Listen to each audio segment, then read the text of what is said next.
L'onglet d'aide d'Idealtech nous donne en premier lieu la version du logiciel.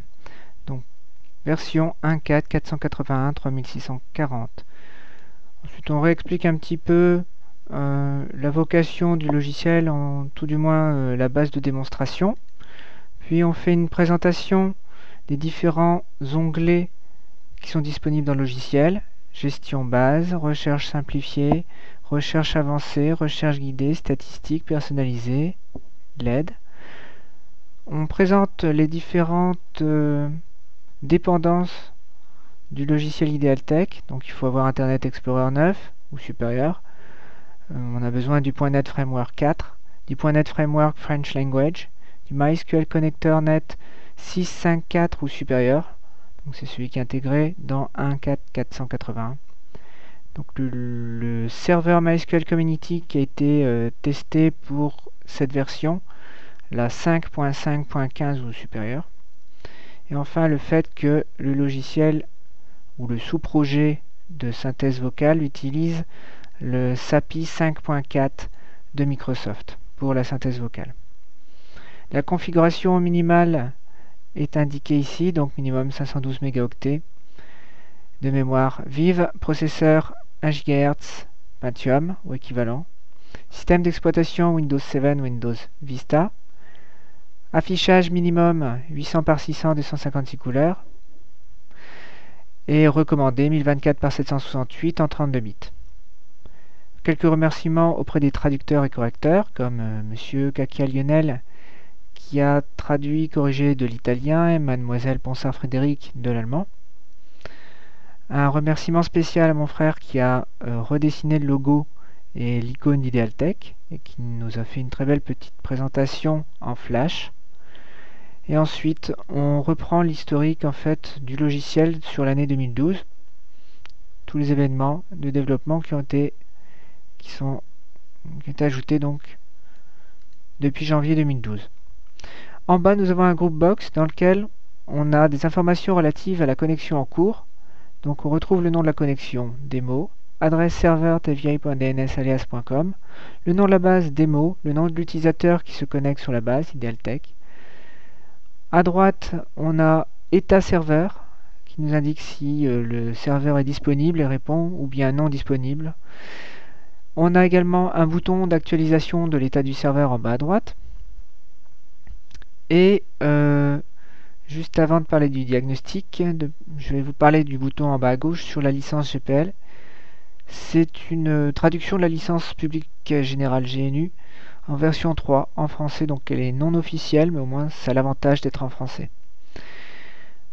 Donc nous avons en bas un bouton qui s'appelle diagnostic et qui permet justement d'aller un petit peu plus loin dans le cas où l'état du serveur serait non disponible ou qu'on aurait un message d'erreur ici. Autre, car il n'y a pas que simplement disponible ou non disponible, il y a des messages d'erreur que le MySQL Connector est susceptible de nous retourner pour nous aiguiller sur une panne possible sur la liaison client-serveur. Donc on a été un petit peu plus loin dans le fait qu'on a créé un petit logiciel extérieur de diagnostic qui permet de... Alors je l'ouvre, voilà, qui permet d'analyser plus finement tout ce qui se passe au niveau du client, le firewall, les ports qui sont ouverts, ainsi que l'adresse IP, c'est de l'IPv4, de l'IPv6. Voilà, après qu'est-ce qu'il y a d'autre comme information intéressante? Donc, donc il y a même un traceur T qui est effectué, une vérification de connectivité au serveur distant, une vérification des bases de données visibles, et ensuite si la base de données en question démo est visible, c'est l'exploration des différentes tables de la base de données, la vérification de leur présence, ainsi que en fait une vérification du nombre d'enregistrements dans chacune des tables, et ensuite une analyse un peu plus poussée sur la structure des tables, pour voir si elle nous retourne un petit peu la structure des tables, nous permet de savoir si tout va bien en fait, mais là c'est vraiment une analyse poussée, et à la fin de cette analyse on a un état. Est-ce que le diagnostic de cette connexion est un succès ou non? Le cas échéant, en cas d'échec, il se peut que vous soyez amené à nous communiquer le contenu de cette analyse pour pouvoir comprendre un petit peu la difficulté de connexion sur votre système. Donc, je ferme ça. Ça, c'est le diagnostic de la connexion. En même temps, il y a une deuxième analyse qui est faite et qui est plus restreinte et dont le résultat est donné ici dans l'onglet d'aide. Donc, c'est à la fois la version en cours du logiciel Idealtech, un 483 640, la version de la DLL classe Idealtech, une DLL spécifique qui reprend toutes les spécificités base de données du logiciel, ainsi que le chemin d'installation du logiciel, la quantité de mémoire mappée pour le fonctionnement du processus, ensuite le connecteur MySQL, le positionnement de la DLL qui permet la connexion client.